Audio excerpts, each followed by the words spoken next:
கைக்கு ரீகால் இருக்கு பண்றீங்களா? திடீர்னு இந்த மாதிரி ரோன் ப்ரோ மெசேஜ் பண்ண பார்க்கல ப்ரோ. திடீர்னு ஒரு வாட்டி இப்படி நடக்கும் வாய்ப்பு இருக்கு. இங்க பண்ணிரீங்களாமா இல்ல எங்க பண்றீங்க? சில டைம் கஷ்டப்பட்டு எல்லாரையும் அடிச்சா கூட 7 பாயிண்ட் தான் தருவான். சில டைம் ஒண்ணுமே பண்ணாம 10 பாயிண்ட் கொடுப்பான். இங்க நிறுத்துறா. ஓகே. இந்த மாதிரி இது ஒரு டம்மி போவா. ஆனா இது வந்து எஸ்கேப் பண்ணோம்ல கரெக்ட் டைம்ல, அந்த டைம் யூஸ் பண்ணி எஸ்கேப் ஆயிட்டோம். அந்த டைம் யூஸ் பண்ணனால தான் நாங்க தப்பிச்சோம், மத்தவங்க பாட்டம் மாறிட்டோம். லாக்டவுன்ல எல்லாரும் கையடிச்சிட்டு இருக்கும்போது நாங்க மட்டும் ஸ்ட்ரீமை போட்டு பிடிச்சோம். அன்னையில இருந்து எங்களுக்கு தான் கையடிச்சவங்களாம் செத்துட்டான். கேம் வச்சு உள்ளே டோலிகளை பிடிச்சிட்டு கேம் டோலியை பிடிச்சதுனால நாசமா போயிட்டான். ராத்திரி போல ஸ்ட்ரீம் போட்ட நாங்க பொழைச்சிக்கிட்டோம். இந்த காலத்தை நாங்க பயன்படுத்தணும், காலம் எங்களை பயன்படுத்திடுச்சு.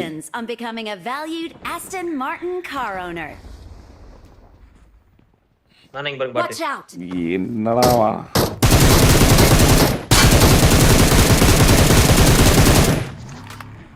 ப்ரோ என்கிட்ட சீக்ரெட் கீ இருக்கு ப்ரோ. இனிமே ஏண்டா சார் இந்த மெயின்டெனன்ஸ் லாபில நீ சீக்ரெட் கீ வச்சு யார போய் அடிக்க போற? அதுதான் வரப்போகுது. எங்க பார்த்தாலும் லூட் எடுத்துக்கலாம். வாடா போலாம்.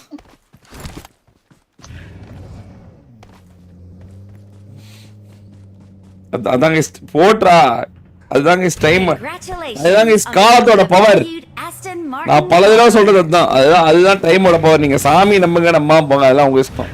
ஆனா டைம்ன்றது உண்மைதானே. டைமை நம்பி தான் ஆகணும், வேற வழியே கிடையாது. டைம் எல்லாம் காலைல நாங்க வந்து எல்லாரும் ஜட்டிக்குள் கை விட்டு தம்பி பிடிச்சி மேலே ஆடிட்டு இருக்கும்போது நாங்கள் காலைல நேரமா லைவ் வந்தோம். பாத்தீங்களா? பிஜேபி எங்களுக்கு கிஃப்ட் கொடுக்குது, சூப்பர் சாட் போடுறாங்க, மெம்பர்ஷிப் போடுறாங்க. இவங்கெல்லாம் நம்ம ஆளுங்க, நமக்காக எல்லாம் பண்ணுவாங்க. பிஜேபி நமக்காக பண்ணுது. என்ன ப்ரோ நேற்று பாரு நீ கோமாய் போயிட்டு இருந்தா உனக்கா பிளஸ் எக்ஸ்ட்ரா பிளஸ் 10,000 ரூபாய் நீ போய் ஆகணுங்குது. அதுலயும் என் டீம் மானகட்ட டீம் ராவடி பண்ணி விட்டுருது. அதுலயும் கெடுத்து விடுறானுங்க.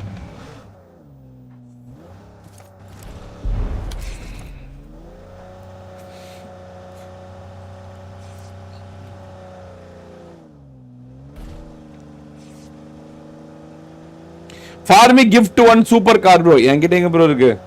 நானே